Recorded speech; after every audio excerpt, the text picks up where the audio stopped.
Israël a lancé une série de frappes aériennes sur le port de la mer Rouge du Yémen dans la province de Hodeïda, à l'ouest, dimanche 6 juillet 2025 en soirée. Les frappes ont eu lieu quelques minutes après que l'armée israélienne a émis un avertissement urgent d'évacuation sur la plateforme de médias sociaux X. Des témoins ont signalé des explosions à plusieurs endroits le long de la côte ouest du Yémen, y compris le port de Hodeïda. Le ministre de la Défense Israël Katz a déclaré dans un communiqué que les femmes avaient ciblé ce qu'il a décrit comme des bastions houthis, y compris les ports de Hodeïda, As-Salif et Ras Issa. La centrale de Ras Katit et le Galaxy Leader, un navire saisi par les forces Houthis en novembre 2023.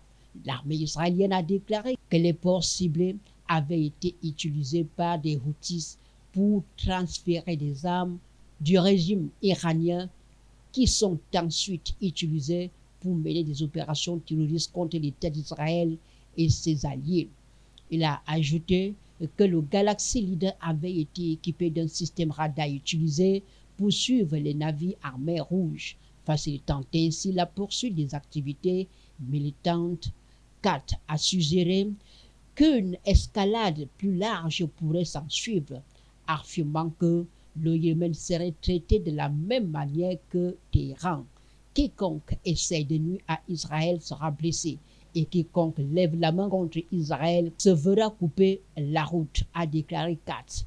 Les Houthis continueront de payer le lourd tribut de leurs actions. Plus tôt dimanche, un missile tiré par les forces Houthis a déclenché des sirènes d'alerte aérienne dans le sud d'Israël et a été intercepté sans causer de blessures.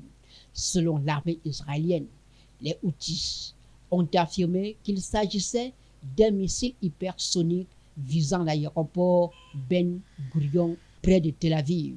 Israël a mené plusieurs frappes sur des ports clés et des infrastructures au Yémen ces derniers mois, alors que les Houthis continuent de tirer des missiles vers Israël, invoquant la solidarité avec les Palestiniens à Gaza.